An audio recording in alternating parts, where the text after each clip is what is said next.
The Galactic Shipwrights Conference convened once every cycle to showcase the finest vessels in known space.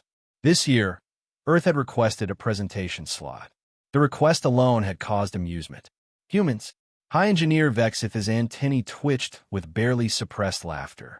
They've had FDL capability for what, 20 years? And they want to present at the conference? Now, standing in a massive exhibition hangar, surrounded by elegant Zentari cruisers and sleek Vrelian dreadnoughts, the galactic community watched a human walk to the podium. Dr. Elizabeth Park, chief engineer of the Terran Aerospace Collective, smiled at the assembly of species who'd been building starships for millennia. "Thank you for having us," she began. "We know we're new to this. We've studied your designs extensively. Beautiful work, all of you." Polite clicking and humming acknowledged the compliment. "But we noticed something," Elizabeth continued. "All your ships are built the same way. Elegant, efficient, perfectly optimized for standard FTL transit using established hyperspace lanes." "Obviously," Vexith called out, "why reinvent stellar mechanics?" "Because we're human," Elizabeth said simply. "And we don't do standard." She pressed a control. The hangar's main doors opened, revealing the human entry. The laughter started immediately. The ship was ugly. Brutally, unapologetically ugly. Where other vessels were sleek teardrops or graceful crescents, the human ship was a collection of angular modules connected by exposed framework. It looked like someone had welded together a space station, a warship, and an industrial mining platform. "That's not a ship," someone muttered. "That's scrap metal with an engine." "Her name is Persistence," Elizabeth said proudly. "And she's going to change everything you know about space travel." "It looks like it can barely fly," Vexith observed. "You're right. She's not built to fly gracefully." Elizabeth pulled up a hologram.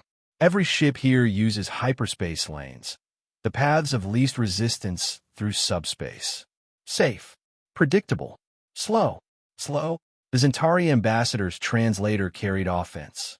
"Our vessels traverse the galaxy in months, years for the really long trips." Elizabeth nodded. "Following the lanes, respecting the physics, doing it the right way." She expanded the hologram. "The Persistence doesn't use the lanes." Silence fell across the hangar. "Impossible," Vexith stated. "Raw subspace is chaotic. The gravitational shear alone would tear any ship apart. That's not engineering, that's suicide." "It would tear apart your ships," Elizabeth agreed, "because they're optimized for efficiency. Ours is optimized for survival. Humans come from a death world. We built our first spacecraft out of metal tubes and controlled explosions. We strapped ourselves to missiles and hoped for the best. So when we look at your elegant FTL drives, we asked ourselves, what if we just brute forced it?" The hologram showed the Persistence's specifications: redundant hull plating, triple-layered shield generators, a power core that made the assembled engineers flinch.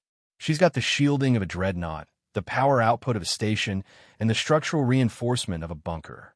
She doesn't go around obstacles. She goes through them. "Demonstrate," Vexith demanded. Elizabeth smiled. "Already uploaded the coordinates."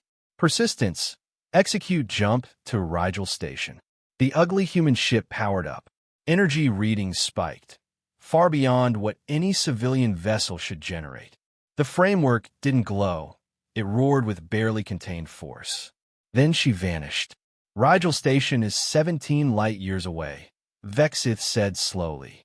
"Via hyperspace lanes, that's a 43-hour journey." "Via lanes, yes," Elizabeth confirmed. 27 minutes later, Persistence materialized back in the hangar.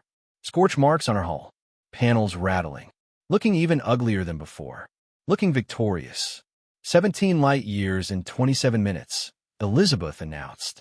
Including the return trip, she cut straight through subspace. No lanes, no shortcuts, just raw force and human stubbornness. The hangar erupted in chaos. Impossible. The math didn't work. The physics say it shouldn't work, Elizabeth agreed. Your physics, your elegant equations that assume ships should be efficient and graceful. But human physics say, if the wall won't move, hit it harder. She walked to the Persistence, running her hand along the scorched hull. She's not pretty. She rattles. She uses 10 times the power of your ships. But she cuts travel time by 95%. And we built her in 18 months using modified industrial components. The cost, someone began. Less than a standard Centauri pleasure yacht. Elizabeth grinned. We don't do elegance. We do function. We make things work even when they shouldn't. Vexith approached the ship, scanning it with instruments. This is revolutionary and terrifying. That's humanity, Elizabeth said. We looked at impossible and treated it as a suggestion. You've been building ships for thousands of years, perfecting them, making them beautiful. We've been building them for decades, making them functional. You asked, how do we work within the physics? We asked, how do we break the physics over our knee and make it do what we want? The Persistence sat there, ugly and scarred and magnificent. Welcome to human engineering, Elizabeth said. Where it shouldn't work just means we haven't threatened it enough yet. The galaxy would never look at human ships the same way again, or underestimate the species that turned impossible into hold my beer and watch this.